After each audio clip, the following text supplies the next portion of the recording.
dengar-dengar cerita yang negatif tentang pelaburan saham ni di luar sana tanpa basis ataupun asas yang betul lah. Okay, so ramai orang dimomokkan oleh orang yang sebenarnya tak tahu pun tentang pelaburan saham yang sebenar. Okay, jadi dia dengar benda yang negatif daripada orang di luar sana, mungkin daripada saudara dia, daripada kawan-kawan dia yang takut tentang pelaburan saham, jadi dia ambil persepsi tersebut sebagai persepsi dia. Okay, sedangkan kalau dia tahu apakah itu pelaburan saham yang sebenar, dia belajar tentang pelaburan saham yang sebenar, sebenarnya pelaburan saham tidaklah berisiko dan tidaklah boleh menyebabkan kita mengalami kerugian yang besar sampai bankrupt, kecuali kalau kita buat dengan cara yang salah.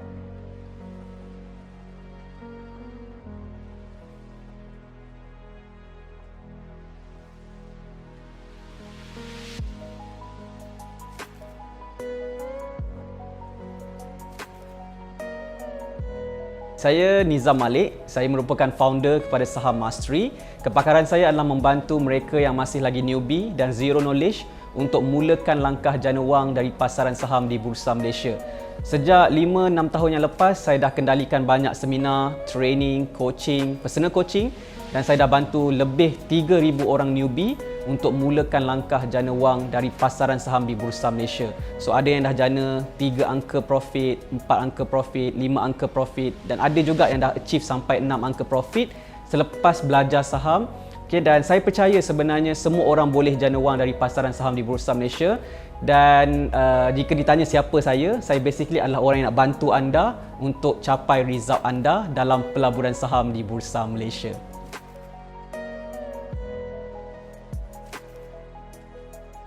Saya sebenarnya adalah newbie dan zero knowledge tentang saham. Dulu saya langsung tak tahu saham. Saya tak tahu orang biasa macam kita boleh beli saham dan buat profit dalam pelaburan saham di Bursa Malaysia. Okay, so happen to be saya pada tahun 2012 saya memulakan kerjaya saya dalam bidang farmasi, tetapi saya found out that saya tak minat dalam bidang farmasi. Saya struggle dekat tempat kerja, saya ada masalah dengan bos saya ada masalah dengan rakan kat tempat sekerja saya. Okey, jadi saya because of stress saya fikir nak resign daripada kerja makan gaji saya.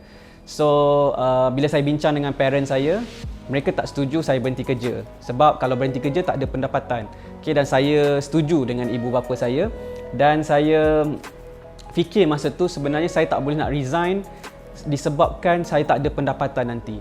Jadi saya fikir macam mana kalau saya resign tetapi saya ada pendapatan, sudah pastinya saya boleh resign. Okay, saya boleh berhenti kerja dan saya boleh live my life. Jadi pada tahun akhir 2013, 2014, awal 2014 saya banyak attend seminar. Okay, dan saya nak belajar masa tu nak belajar buat bisnes. Dan happen to be pada Februari 2014 di Berjaya Waterfront Hotel, Setulang, Johor Bahru, saya attend satu seminar bisnes separuh hari daripada pukul 8.30 pagi sampai pukul 1 petang. Okay, yang belajar tentang bisnes. Tapi selepas habis seminar tu pada pukul 1 petang sampai pukul 2 petang ditampilkan 2 orang speaker di atas pentas yang berkongsikan tentang pelaburan saham di Bursa Malaysia dan itulah first time saya mengenali dunia saham. Okay, iaitu pada bulan Februari 2014. Okay, jadi sejak daripada tu saya rasa berminat untuk mengenali dunia saham. Okay, saya rasa saham ni sesuatu yang sesuai untuk saya dan saya ingin mendalami lagi lah. Okay, jadi saya start mencari, saya start belajar, saya start buka akaun CDS. Pada bulan Mei 2014, saya attend seminar yang advance berkaitan dengan pelaburan saham. Saya belajar bersama dengan mentor saya, Zam Saham. Okay, dan sejak daripada itulah saya mengenali cara yang betul untuk melakukan aktiviti pelaburan dan trade saham. Saya start dapat result saya start dapat buat profit 4 angka, 5 angka dalam saham. Saya boleh ulang-ulang benda yang sama walaupun masa tu saya masih lagi bekerja sebagai seorang farmasis. Jadi 2014 lah tahun di mana saya bermula dalam pelaburan saham di Bursa Malaysia dan because of result yang saya hasilkan, saya berkongsikan apa yang saya buat ni kepada kawan-kawan saya dan selepas tu lebih ramai lagi orang yang berminat untuk belajar saham dan saya kongsikan apa yang saya tahu.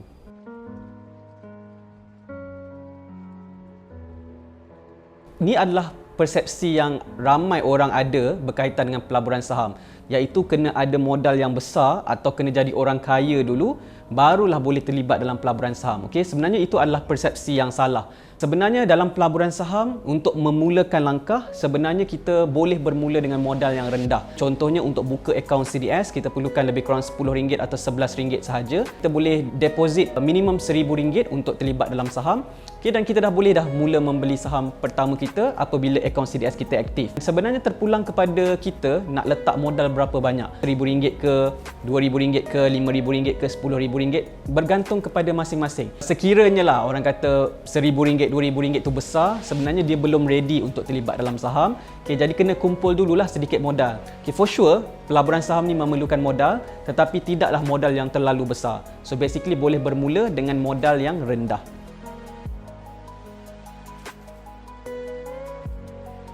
Ramai orang ada persepsi yang negatif tentang pelaburan saham. Mereka fikir pelaburan saham ni boleh buatkan orang jadi bankrupt dan berbahayalah sebab risikolah.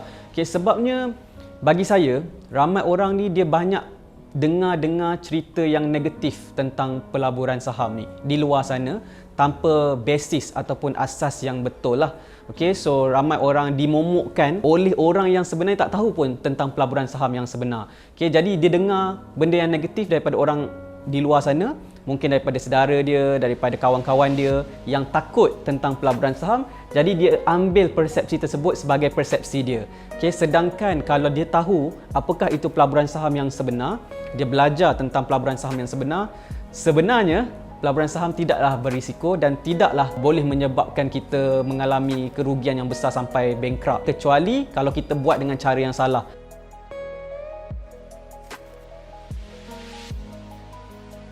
So saya nak share dulu macam mana saya bermula dalam pelaburan saham lah. Basically, dulu saya pun tak tahu tentang saham. Saya pun newbie, zero knowledge tentang saham. Dan bila saya decide untuk terlibat dalam saham pada tahun 2014, saya sebenarnya helpless sebab saya tak tahu saham ni macam mana. Dan saya cuba buka akaun CDS pertama saya melalui Maybank Investment Bank, dan saya cuba beli dan saya struggle masa first saya beli saham. Okay, dan saya berharap pada waktu tu sekiranya ada orang yang dah berjaya dalam pelaburan saham, saya nak jumpa dia dan saya nak belajar daripada dia. Saya nak tahu macam mana dia buat, okay, sampai dia boleh buat profit yang besar dalam saham. Okay, kalau saya jumpa orang tu, saya akan pergi belajar walaupun kena bayar. Okay, dan apabila saya dah start belajar saham daripada mentor saya, kemudian saya dah start trade, saya dah berjaya buat result saya, okay, saya rasa terpanggil untuk share apa yang saya tahu. Okay, sebab masa saya bermula tu tak ada ramai orang share tentang saham. Saya pergi kat YouTube, pergi kat Google, tak ada ramai orang yang share dengan secara spesifik apa yang kita buat dalam pelaburan saham. Jadi saya rasa bila saya dah tahu buatnya dengan betul, dah ada result, dan saya dah start bantu kawan-kawan saya untuk dapat result, maka saya rasa terpanggil untuk share ilmu yang bermanfaat yang saya ada ni, supaya lebih ramai lagi orang boleh jana pendapatan melalui pelaburan saham di Bursa Malaysia. Dan saya percaya pada tahun 2021, pada tahun-tahun yang akan datang, tekanan kewangan akan semakin meningkat. Ramai orang akan kehilangan kerja, kena potong gaji, dan ada banyak masalah yang melanda berkaitan dengan kewangan. Okay? Jadi bisnes pun ramai orang drop bisnesnya. Jadi apa yang kita akan buat dalam Saham Mastery adalah kita nak bantu orang untuk jana pendapatan melalui pelaburan saham. Walaupun mereka tidak ada pekerjaan, nanti mereka tidak boleh buat bisnes, tapi mereka boleh jana pendapatan melalui pelaburan saham menggunakan smartphone dan juga laptop mereka. Jadi saya bina tim Saham Mastery untuk merealisasikan impian ini, untuk bantu lebih ramai lagi orang di luar sana untuk terlibat dalam pelaburan saham. Okey, kalau saya seorang sahaja bekerja, basically saya akan boleh bantu sedikit sahaja orang. Tetapi kalau saya ada tim yang boleh support saya, okay, lebih ramai lagi kita boleh bantu orang di luar sana dengan lebih cepat lagi. So that's the idea of Saham Mastery.